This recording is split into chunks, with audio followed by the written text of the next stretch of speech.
नमस्ते प्यारे बच्चों।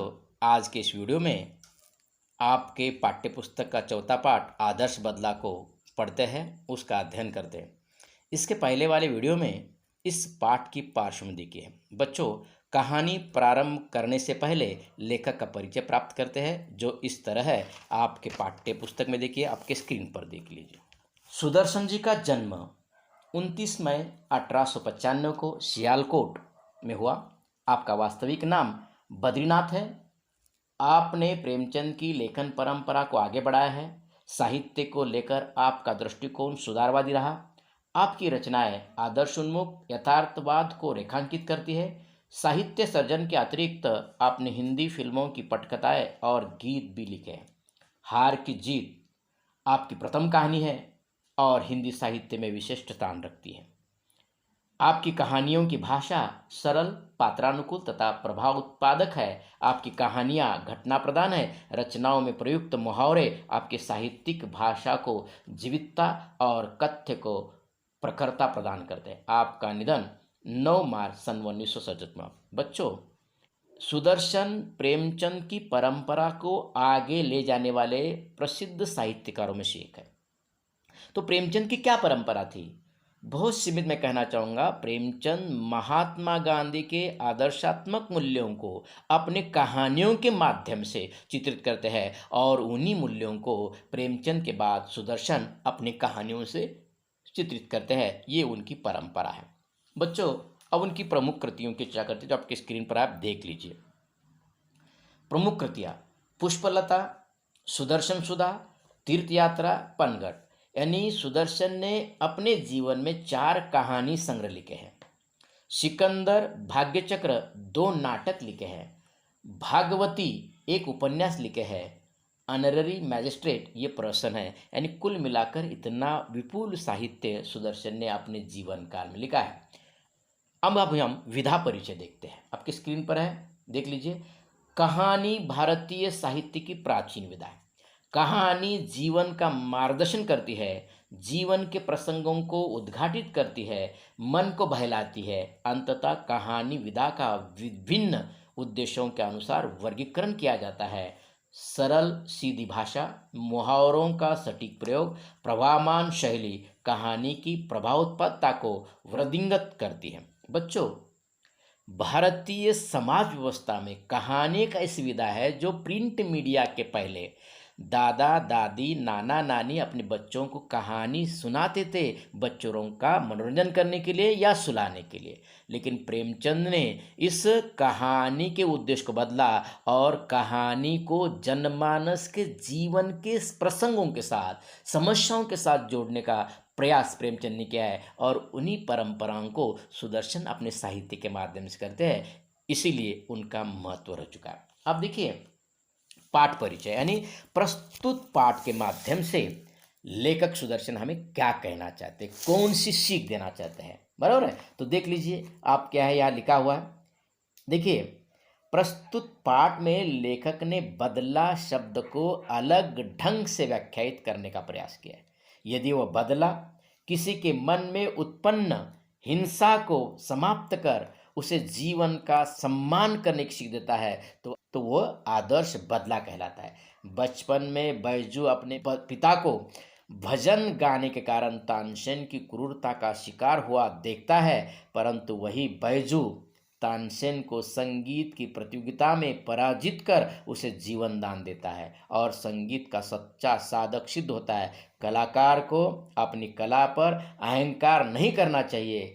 कला का सम्मान करना कलाकार का प्रथम कर्तव्य है। बच्चों, बहुत सुंदर सीख इस पाठ के माध्यम से सुधर देते हैं। क्या कह रहे हैं? यानी बदला, इस शब्द को ही बदला है उनने। तात्पर्य, भारतीय समाज व्यवस्था में हम समाज के इर्द गिर्द देखते हैं, बदला शब्द सुनते ही हमारा खून खोल उठता है। हम पिक्चरों में देखते हैं, सीरियल में देखते हैं, अनेक प्रकार के मैगजीन समाचार पत्रों में बदला शब्द को लेकर हम पढ़ते हैं तो हमारे मन में यानी खून निर्माण होता है। ऐसा खून का बदला, खून, बराबर है। हम ईंट का जवाब पत्र देना चाहते हैं। लेकिन इस कहानी के माध्यम से लेखक सुदर्शन ने बदला भी आदर्श रूप से लिया जा सकता है, इस बात को हमारे सामने रखा है। और ये बदला आदर्श रूप लिया जा सकता है किस प्रकार, इसकी चर्चा प्रस्तुत कहानी में लेखक बहुत सुंदर ढंग से यानी करते हैं। और कलाकार जो होता है ना, कलाकार जो होता है वो कलाकार वही महान कलाकार है जो उसे अपनी कला पर अहंकार नहीं बल्कि कला का सम्मान करना, भगवान के पूजने जैसा है। इस प्रकार की विचारधारा जिस कलाकार में है वो बड़ा कलाकार माना जाता है। ये कहानी जो है, ये कहानी है मुगल कालीन बादशाह अकबर के ज़माने की और आगरा शहर में घटित हुई है। कहानी शुरू होती है शहंशाह अकबर के आगरा नगरी के सुबह के यानी वातावरण से, सुबह के वर्णन से। प्रातःकाल में ये नगरी बड़ी ही लुभावनी दिख रही है।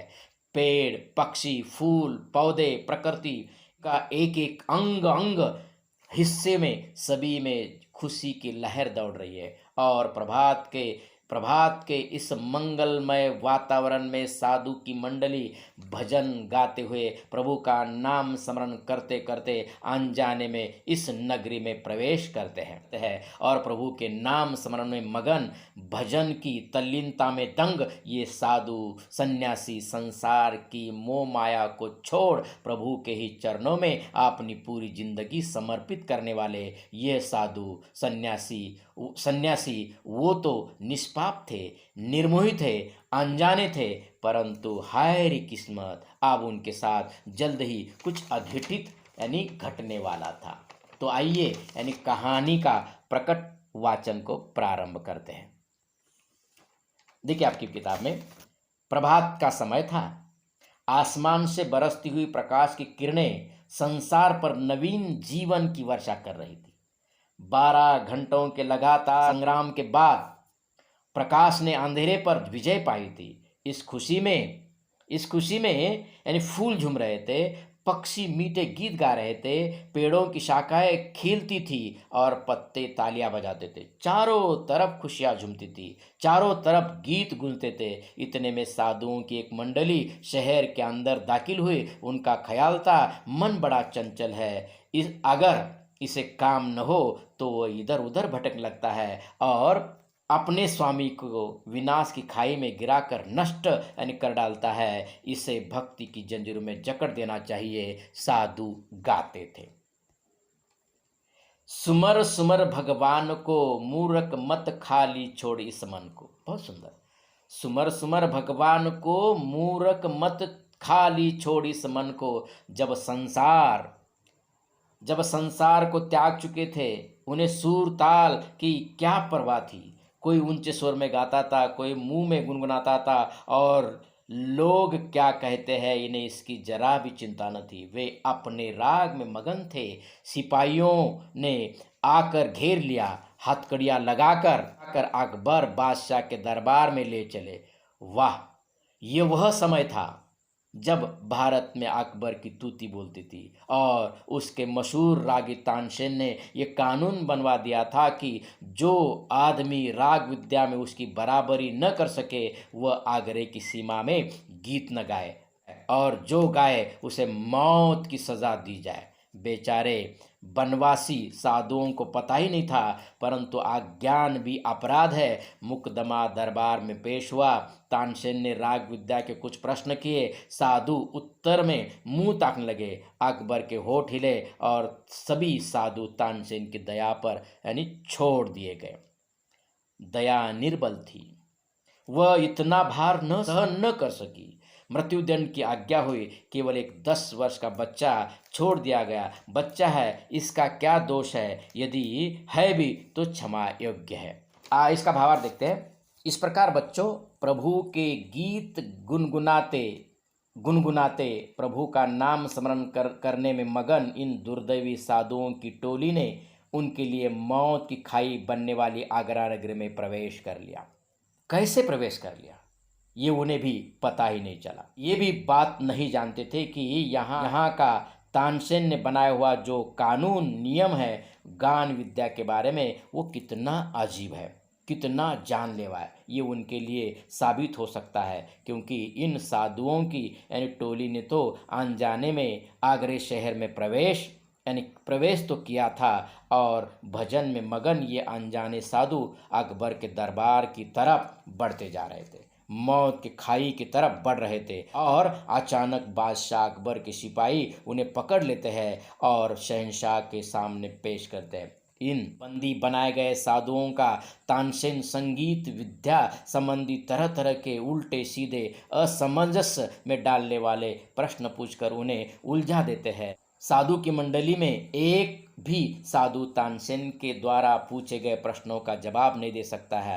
यानी डरे हुए साधु एक दूसरे का मुंह ताकने लगे क्योंकि उनके पास जवाब नहीं है। और दूसरी ओर घमंडी तानसेन तो यही चाहता था कि मेरे साथ संगीत राग विद्या में बराबरी यानी कोई ना कर सके और उनको मौत की सज़ा हो। और यहाँ पर तानसेन तो विजयी हो गया था।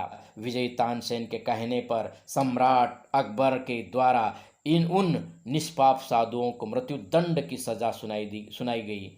लेकिन उसमें एक छोटा सा मासूम 10 साल का बच्चा मंडली में शामिल था, तो वह बच्चा नाबालिग है, नासमझ है, इसीलिए दया दिखाकर उसे अकेले को छोड़ दिया गया, उसे जीवन दान दिया गया। अब तक पढ़े गए परिच्छेद का ये भावार्थ है। समझ गए बच्चों? यहीं पर हम रुकते हैं। कहानी का अगला भाग उसके बाद की वीडियो के माध्यम से समझ लेते हैं। धन्यवाद।